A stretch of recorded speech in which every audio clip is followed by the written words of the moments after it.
할렐루야. 2025년 4월 16일 수요일 아침입니다. 오늘 아침을 여는 큐티 본문은 마가복음 14장 3절에서 9절 말씀을 함께 우리가 묵상하고자 합니다. 한 시골 교회에서 있었던 일이었습니다. 오래된 교회당 지붕에서 물이 새기 시작했습니다. 예배의 시간마다 빗물이 흘러내려 앞자리에 성경책까지 접근했었습니다. 교인들은 지붕 공사는 예산도 없고 당장 급하지 않으니 다음에 하자라고 말했습니다. 그런데 이 교회에 한 할머니가 계셨습니다. 자식들도 다 도시로 떠나고 혼자 조용히 예배를 드리는 분이셨죠. 어느 날 교회에 찾아온 장로님께 봉투를 하나 건넵니다. 지붕 좀 고쳐주세요. 이것뿐이지만 하나님께 드리고 싶어요. 장로님은 깜짝 놀랐습니다. 그 봉투 안에는 그 할머니가 1년 넘게 시장 청소하고 모은 돈이 들어있었던 것입니다. 300만 원. 할머니에게 전부나 마찬가지였습니다. 소문은 금방 퍼졌고 사람들은 수군거렸습니다. 그 돈이면 당신의 약값이나 하지. 하지만 그 다음 주에 새 지붕 아래에서 창으로 비치는 맑은 햇살 속에 예배를 드렸습니다. 그날 목사님은 눈물로 설교를 했습니다. 오늘 이 교회의 지붕에는 향유가 부어졌습니다. 낭비가 아니라 사랑이 흐르고 있습니다. 성도 여러분, 오늘 본문에 한 여인이 등장합니다. 이 여인은 예수님께 300데나리온짜리 향유를 부은 여인입니다. 하지만 어떤 사람의 반응은 왜 저렇게 허비하냐였습니다. 같은 행동을 보고 전혀 다른 반응입니다. 무엇이 이 행동이 좋은 일이 되게 했을까요? 예수님이 무엇을 보셨기에 그렇게 말씀하셨을까요? 오늘 예수님은 베다니 나병 환자 시몬의 집에서 식사를 하셨습니다. 그 집에 식사를 하실 때 어쩌면 매우 당황스러운 일들이 발생하고 맙니다. 그것은 한 여자가 매우 값진 향유 곧 순전한 나드 한 옥합을 가지고 와서 예수님의 머리에 부은 사건입니다. 그 모습에 몇몇 사람들은 크게 분노하며 말합니다. 어찌하여 이 향유를 허비하는가? 정말 그렇지 않습니까? 아무도 예상하지 못했고 아무도 원하지 않은 순간 식사 자리에서 조용히 예를 갖추어야 할 그 자리에 마치 밥을 먹다가 물을 확 끼어 얹은 것 같은 충격적인 사건이 벌어진 것입니다. 충격적인 사건에 함께 있었던 사람들이 왜 화를 내는 것일까요? 이 향유를 300데나리온 이상 팔아 가난한 자들에게 줄 수 있겠도다 하며 그 여자를 책망하는지라. 이들이 화낸 이유는 식사 도중에 불쾌해서가 아니라 황당해서가 아니었습니다. 이 사람들은 이 상황을 보자마자 계산기부터 꺼내 들었습니다. 300데나리온? 이걸 예수님의 머리에 부으셨다고? 그 돈이면 많은 가난한 사람들을 도와줄 수 있는데 그것을 붓다니 정말 그럴듯한 말 아닙니까? 가난한 자를 돕는 것은 좋은 일이지 않습니까? 하지만 그 말 속에는 이 여인의 사랑을 바라보는 눈이 없었습니다. 여러분, 사랑을 모르면 헌신이 헛것, 허비하는 것으로 보입니다. 이 여인은 계산하지 않았습니다. 사랑했기 때문에 아깝지 않았고 예수님이 너무나 귀했기 때문에 전부를 드렸던 것입니다. 하지만 세상 사람들은 숫자에 민감을 합니다. 오늘도 우리가 주님께 드리는 시간, 주님께 드리는 물질, 눈물, 기도를 사람들은 이렇게 말할지도 모릅니다. 그렇게까지 열심히 신앙생활 안 해도 돼. 교회에 왜 그렇게 돈을 써? 주일은 좀 쉬어야 되지 않을까? 꼭 그 예배를 나가야 해? 기도한다고 뭐가 좀 바뀌어졌어? 세상은 언제나 주님이 위한 헌신을 낭비라고 이야기를 합니다. 믿음의 행동을 비이성적이라고 하고 사랑의 결단을 어리석다라고 평가합니다. 그러나 주님은 아십니다.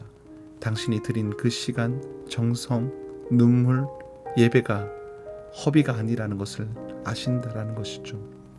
주님은 우리의 중심을 보시죠. 사람들은 결과를 보지만 주님은 동기를 보십니다. 사람들은 얼마나 드렸냐고 묻지만 우리 주님은 왜 드렸냐고 물으십니다. 사람들은 효율을 따지지만 주님은 진심을 받으십니다. 그렇습니다. 사람이 허비라 말할지라도 주님을 향한 사랑으로 드린 것이라면 예수님은 오늘도 똑같이 말씀하십니다. 그는 내게 좋은 일을 하였느니라. 주님은 그 헌신을 귀하게 여기십니다. 헌신하고 향유를 흘러내리는 순간 예수님은 복음과 함께 기억하시겠다라고 하십니다. 세상이 허비라고 말해도 괜찮습니다. 주님이 좋은 일이라고 말씀하신다면 그것으로 충분합니다. 오늘 주님께 그 좋은 일들을 할 수 있는 저와 우리 성도님들이 되길 소망합니다. 그리고 8절은 그는 내 몸에 향유를 부어 내 장례를 준비하였느니라 라고 이야기합니다. 예수님은 이 여인의 행동을 단순히 정서적 표현으로 보지 않으셨습니다. 오히려 주님은 내 장례를 준비했다라고 말씀하시죠. 이게 무슨 뜻입니까? 예수님께서 십자가에 달리기 불과 며칠 전 이 여인은 누구보다도 먼저 예수님의 죽음을 준비하는 사람이 되었습니다. 제자들도 몰랐었죠. 가까이 있는 사람들조차도 예수님의 고난과 죽음을 이해하지 못하고 있었지만 이 여인만큼은 사랑의 직감으로 바로 지금 향유를 부어 드려야 할 때임을 놓치지 않았다라는 겁니다. 사랑하는 성도 여러분, 우리는 이 여인의 모습을 보며 헌신에도 때가 있음을 알게 됩니다. 그렇습니다. 사랑에도 타이밍이 있죠. 예수님께 향유를 부을 기회는 단 한 번뿐이었습니다. 만약 그녀가 나중에 해야지, 더 좋을 때 해야지 하고 미뤘다면 그 향유는 결코 붙지 못했을 겁니다. 제자들은 예수님이 죽으신 후에야 향품을 준비했지만 이미 무덤을 비어 있었습니다. 가장 값비싼 향유를 준비했어도 그때는 늦은 때였습니다. 기도는 나중에 더 여유 있을 때 하지. 헌신은 은퇴하고 그때쯤 할게요. 예배는 조금만 쉬었다가 다시 드릴게요. 성도 여러분, 신앙은 언젠가가 아니라 지금이 중요합니다. 기회는 항상 있는 것 같지만 사실 그렇지 않습니다. 사랑의 때를 놓치지 않을 때 가장 아름답습니다. 헌신은 순간을 붙잡을 때 가장 거룩해집니다. 이 여인은 바로 그 타이밍에 자신의 모든 것을 주님께 드렸습니다. 그래서 주님은 말씀하시는 겁니다. 그는 내 장례를 준비하였다. 이보다 더 값진 일이 어디 있겠습니까? 바로 이 여인의 헌신이 때에 맞는 헌신이었기 때문에 주님은 더없이 귀하게 여겨서 칭찬을 하시는 것이었습니다. 오늘 저와 우리 성도님 모두가 이 여인의 헌신의 모습을 본받으며 함께 주님의 헌신하며 나가는 모습이 되길 소망합니다. 그리고 내가 진실로 너에게 이르노니 온 천하에 어디든지 복음이 전파되는 곳에는 이 여자가 행한 일도 말하여 그를 기억하리라 하시니라. 예수님은 9절에 이렇게 말씀하셨습니다. 복음이 전파되는 곳에는 이 여자가 행한 일도 전해질 것이다. 얼마나 놀라운 말씀입니까? 이름 출신도 기록되지 않았던 한 여인의 행동이 전 세계에 전해지는 복음과 함께 기억될 것이라고 선포하신 것입니다. 왜일까요? 그녀의 행동이 단지 감동적이고 의미가 있었기 때문 아니었습니다. 그것은 헌신이 복음의 본질과 맞닿아 있었기 때문이었습니다. 복음이란 무엇입니까? 예수님이 우리를 위해 자신의 생명을 깨뜨리신 이야기입니다. 그리고 이 여인은 행동은 자신의 옥합을 깨뜨린 사랑의 이야기였습니다. 예수님의 십자가 완전한 사랑의 표현이었다면 이 여인의 향유는 그 사랑에 대한 응답이자 예표였던 것입니다. 그러니 주님은 그 사랑을 잊지 않고 복음을 전해진 곳마다 그 복음의 향기가 함께 이 여인의 향유 냄새도 함께 퍼져나가게 하신 것입니다. 사랑하는 성도 여러분, 사람들은 결국 우리의 이름을 잊을 것입니다. 우리가 쌓은 업적, 우리가 세운 집, 가진 돈, 시간, 지나면 모두가 다 사라집니다. 그러나 주님을 향해 부어진 향유는 영원히 기억될 것입니다. 이 세상에 자취를 남기려 하지 마십시오. 오히려 주님의 마음에 흔적을 남기십시오. 이것이 진짜 영광이며 복음과 함께 전해질 인생입니다.